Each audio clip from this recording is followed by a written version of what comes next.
Welcome to my YouTube channel. आज हम Bihar board 10वीं कक्षा के 2016 के एनुअल एग्जाम के प्रथम पाली में पूछे गए 20 साइंस के ऑब्जेक्टिव क्वेश्चन को डिस्कस करेंगे। तो आइए हम लोग पहला प्रश्न देखते हैं। पहला प्रश्न हमारा कहता है कि विद्युत फ्यूज विद्युत धारा के किस सिद्धांत पर कार्य करता है। तब विद्युत फ्यूज है जो विद्युत धारा के उसमें सिद्धांत पर कार्य करता है। तो आइए अगला प्रश्न देखते हैं हम लोग। कह रहा है कि किसी कुंडली का प्रतिरोध ज्ञात करने का सूत्र क्या होता है। तो ओम का नियम से हम लोग जानते हैं V इक्वल टू क्या होता है, I इंटू आर होता है। यदि इससे हम लोग R निकालेंगे तो हमारा V अपॉन I होगा। तो इसीलिए कौन ऑप्शन मैच कर रहा है, R equal to V upon I हमारा बी में दिख रहा है, इसलिए ऑप्शन नंबर बी हमारा करेक्ट हो जाएगा। आइए अगला प्रश्न देखते हैं। कह रहा है कि बैटरी से किस प्रकार की धारा प्राप्त होती है। तो बैटरी से हमारा डिस्ट धारा यानी डायरेक्ट करंट प्राप्त होता है, इसलिए ऑप्शन नंबर ए हमारा सही हो जाएगा। फिर अगला प्रश्न कहता है हमारा कि दाढ़ी बनाने में किस प्रकार के दर्पण का प्रयोग होता है। तो जो दाढ़ी बनाने में हम लोग किस दर्पण का प्रयोग करते हैं, अवतल दर्पण का प्रयोग करते हैं, इसलिए ऑप्शन नंबर ए हमारा सही हो जाएगा। आइए अगला प्रश्न देखते हैं। कह रहा है कि विभवांतर का एसआई मात्रक क्या है। तो विभवांतर का एसआई मात्रक हमारा क्या होता है, वोल्ट होता है, इसलिए ऑप्शन नंबर ए हमारा क्या हो जाएगा, सही हो जाएगा।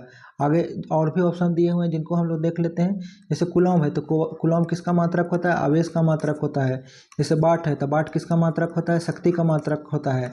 एम्पियर किसका मात्रक होता है, तो विद्युत धारा का मात्रक होता है। जैसे देखिए यहाँ पे लिखा हुआ भी है। जैसे देखिए वोल्ट किसका है, विभवांतर का मात्रक है। एम्पियर किसका है, धारा का मात्रक है। कूलॉम किसका है, हमारा आवेश का मात्रक है।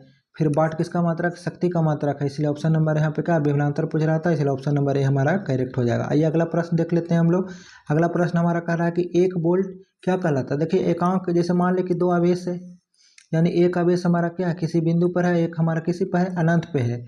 तो एकांक बिंदु आवेश को अनंत से किसी बिंदु तक यानी मान लीजिए कि पी बिंदु पर लाने में जो कार्य होता है वही क्या होता है, 1 वोल्ट के बराबर। तो 1 वोल्ट बराबर होता है, V बराबर होता है W अपॉन Q होता है। तो यही पूछेगा यदि 1 वोल्ट, तो यहाँ पे 1 वोल्ट देंगे। यहाँ पे कार्य है, यही कार्य है, तो कार्य का मात्रा क्या होता है, जूल, तो इसी को बोलेंगे है 1 जूल। अब आवेश का मात्रा कूलॉम होता है, तो यहाँ पे हो गया 1 कूलॉम, तो यानी 1 वोल्ट बराबर हो जाएगा 1 जूल पर कूलॉम हो जाएगा। इसीलिए ऑप्शन नंबर कौन मैच कर रहा है, यानी 1 वोल्ट बराबर 1 जूल पर कूलॉम, इसीलिए ऑप्शन नंबर बी हमारा क्या हो जाएगा, करेक्ट हो जाएगा। अब देखिए अगला प्रश्न देखते हैं कि प्रकाश के परिवर्तन के कितने नियम है। तो प्रकाश के परिवर्तन के हमारे कितने नियम है, तो अपवर्तन पूछ रहा है। प्रकाश का अपवर्तन का कितने नियम है, तो अपवर्तन हो या परिवर्तन हो, दोनों का नियम कितना है, 2 नियम है। अब देखिए अगला प्रश्न कर रहा है कि श्वसन किस प्रकार का रासायनिक अभिक्रिया है। तो पिछले वीडियो में भी हम देख चुके हैं कि श्वसन एक प्रकार का क्या है, हमारा उपचयन अभिक्रिया है, इसलिए ऑप्शन नंबर ए हमारा सही हो जाएगा। अगला प्रश्न देख लेते हैं।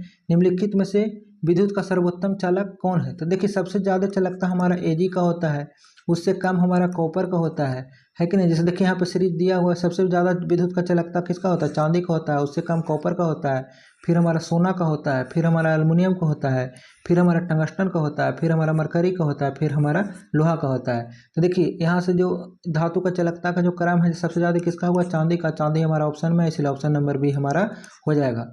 माने विद्युत का सर्वोत्तम चालक कौन है, तो चांदी है, Ag। आइए अगला प्रश्न देखते हैं। कह रहा है कि आवर्त सारणी में उदाग्र स्तंभों को क्या कहते हैं। तो एक हमारा क्षैतिज स्तंभ होता है, तो क्षैतिज वाला को हम क्या बोलते हैं, जो आवर्त बोलते हैं, जो क्या बोलते हैं, क्षैतिज कतार को बोलते हैं।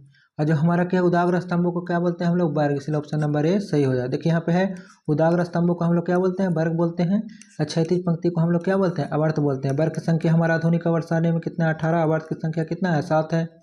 चलिए अगला प्रश्न देखते हैं। कह रहा है कि निम्नलिखित में से कौन उपधातु है। तो पहले भी हम, तो इसमें क्या हुआ, डी हमारा क्या है, एक प्रकार का उपधातु है। और हम देख लेते हैं कौन कौन उपधातु होता है।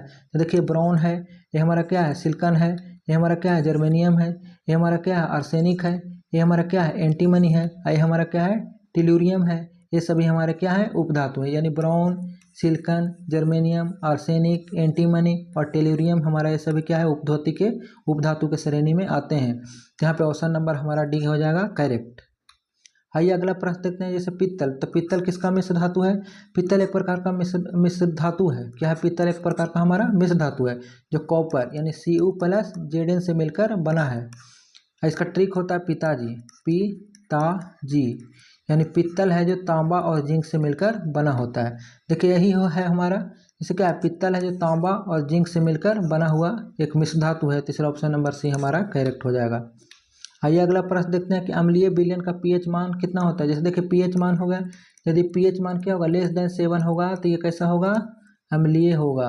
यदि हमारा पीएच क्या होगा, पीएच हमारा यदि 7 के बराबर होगा तो हमारा कैसा होगा, उदासीन होगा।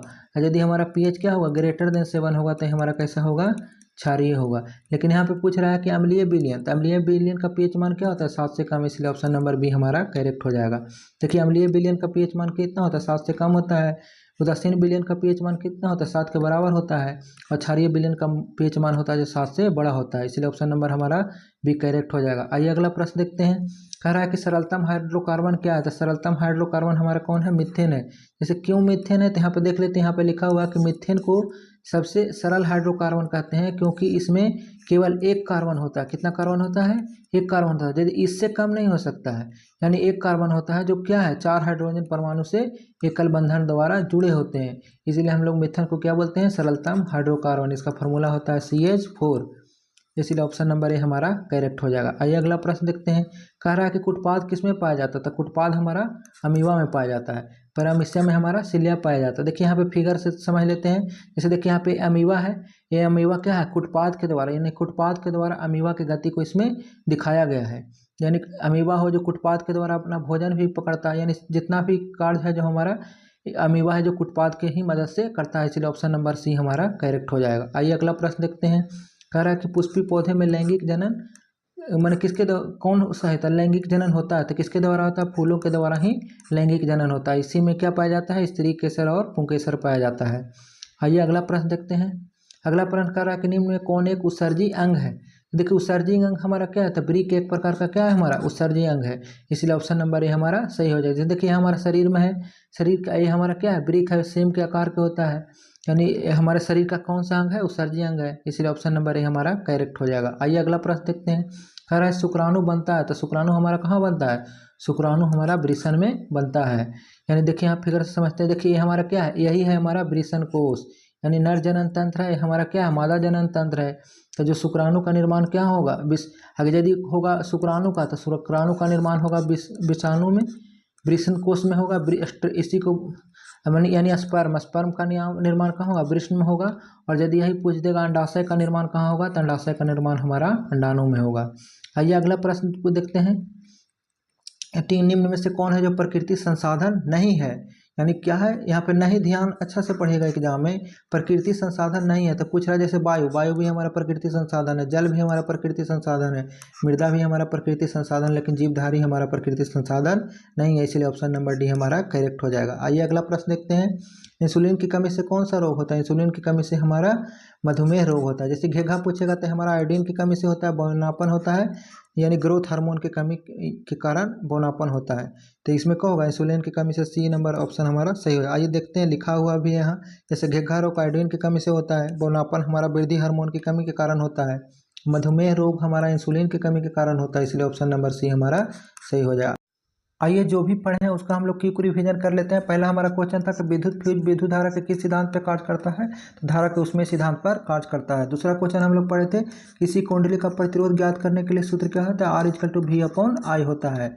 फिर पढ़े थे कि बैटरी किस प्रकार की धारा प्राप्त है, बैटरी से हमारा डिस्ट या डीसी धारा प्राप्त होता है। फिर हम पढ़े थे कि दाढ़ी बनाने में कौन सा दर्पण का प्रयोग होता है, अवतल दर्पण का प्रयोग होता है। विभवांतर का ऐसा मात्रक क्या होता है, विभवांतर का ऐसा मात्रक वोल्ट होता है। फिर हम लोग पढ़े थे प्रकाश के अपवर्तन के कितने नियम हैं, तो 2 नियम हैं। फिर हम पढ़े थे कि 1 वोल्ट का अर्थ क्या होता है, तो 1 वोल्ट का होता है जो 1 जूल पर कूलम के बराबर होता है। श्वसन एक प्रकार की कैसा अवक्रिया है, तो उपचयन अवक्रिया है। फिर हम लोग पढ़े थे कि कॉपर Ag यानी चांदी, अल्युमिनियम तथा Fe में सर्वोत्तम चालक कौन है, तो हमारा चांदी था जो सर्वोत्तम चालक था, उसका संकेत Ag होता है। फिर आवर्त सारणी के उदाग्र स्तंभों को हम लोग क्या बोले थे, वर्ग, जिसकी संख्या कितना होता है, 18 होता है। फिर है कि लोहा, कॉपर, निकेल और एंटीमनी में कौन हमारा उपधातु है, तो एंटीमनी यानी Sb हमारा एक प्रकार का उपधातु है। फिर हम लोग पढ़े थे कि पित्तल एक क्या है, तो पित्तल एक प्रकार का मिश्र धातु है। फिर हम लोग पढ़े थे कि अम्लीय विलयन का पीएच मान कितना होता है, तो अम्लीय विलयन का पीएच मान होता है 7 से कम होता है। फिर हम पढ़े थे कि मेथेन, एथेन, प्रोपेन तथा ब्यूटान में कौन है जो सरलतम हाइड्रोकार्बन है, तो मीथेन यानी CH4 एक प्रकार हमारा सरलतम हाइड्रोकार्बन है। फिर हम लोग पढ़े थे कुटपाद किस में पाया जाता है, तो कुटपाद हम लोग का अमीबा में पाया जाता है। फिर एक पुष्पी पौधे में लैंगिक जनन किसके द्वारा होता है, तो फूल के द्वारा होता है। फिर है कि वृक्क, अंगनाशय तथा आँख में कौन एक उत्सर्जी अंग है, तो वृक्क हमारा एक प्रकार का उत्सर्जी अंग है।